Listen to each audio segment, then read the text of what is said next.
So let's look at the most prominent type of cavitation, and it is responsible for about 70% of all cavitation. It's called classic cavitation, or vaporization cavitation, or inadequate NPSH cavitation. Now, vaporization cavitation is about 70% of all cavitation, results from high velocity, that means high speed, high flow, and inadequate available energy. These are the conditions present in the pump when the pump is running to the right of best efficiency on the performance curve. And these conditions are exaggerated with heat. So, this is your best efficiency zone on the pump curve.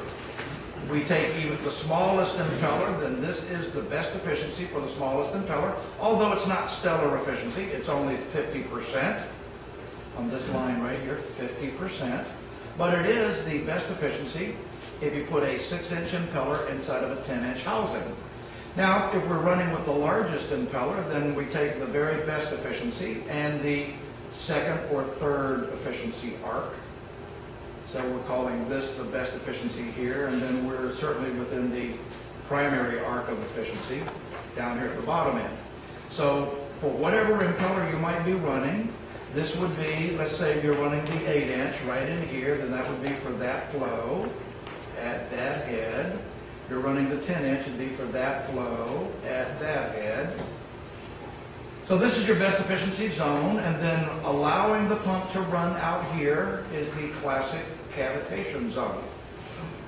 Now, what would make a pump drift from here out to here on the curve? Let's just give some reasons. What would make a pump drift out to there on the curve?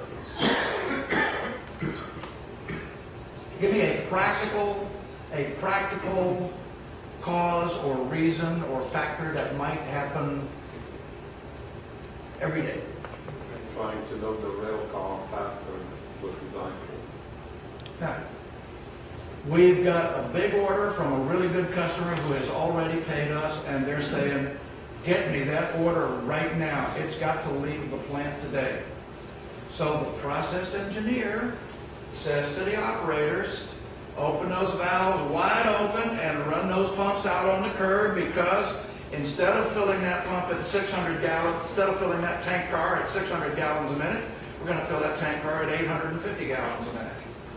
So you simply open all the valves and the pump's going to run out there on the curve.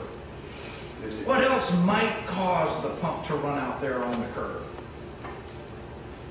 All right, let's go back to something that we were doing earlier today. Do you remember playing with the buckets?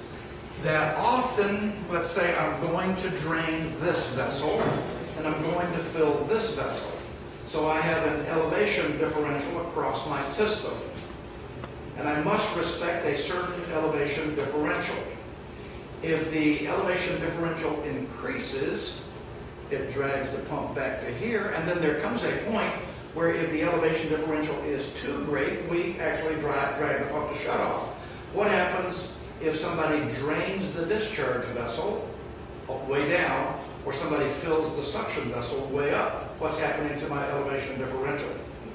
You're losing differential, and the pump is going to slide out to the right on the curve. Okay? Maybe I'm pumping onto a pressurized header pipe, and a safety valve blows off on my pressurized header pipe. So we lose all my pressure and all my resistance on that header. The pump's going to slam out to there on the curve. So let's look at what we've so far have we considered. Process or sales demands that we run that pump at 900 gallons a minute. Then the pump goes out to there on the curve. Then if it tears up the bearings and the seal by tomorrow morning, who should pay for the repair? Is that a maintenance problem, or is that a cost of production, cost of sales? See, these little arguments make people pay attention to you. You raise that one. Because that natural tendency is, well, somebody screwed up the mechanical seal when they installed it, so we've got a seal failure today. Maybe that's not why the seal failed. All right, so then we're operating the pump, and we need to respect a pressure differential, an elevation differential across the system. I can fill the suction tank up to here, I can drain the discharge tank there. What happens if I fill my suction tank and drain the discharge tank at the same time? Pump's going to move out to there on the curve, then that would be an operations failure. It's not a maintenance, and it's not design. Somebody's not watching. This is like driving a car with the gasoline gauge getting closer and closer to E, but the driver is not paying attention to the gauge. He's trying to drive to Montgomery, and he's not paying attention to the gauge, and then suddenly it gets too close to E, and the car shuts down. And that's not a problem with the car, that's a problem with operation of the car. And then you might have what we might call a system upset. You blow off a safety valve on a pressurized header, and the pump slams out to there on a curve. So that might be a system upset. And all of these would drag the pump out to there on the curve, and we've got to look at that and say, what dragged the pump out to there on the curve? Then who needs to pay for it? And what do we need to do to prevent this from happening again?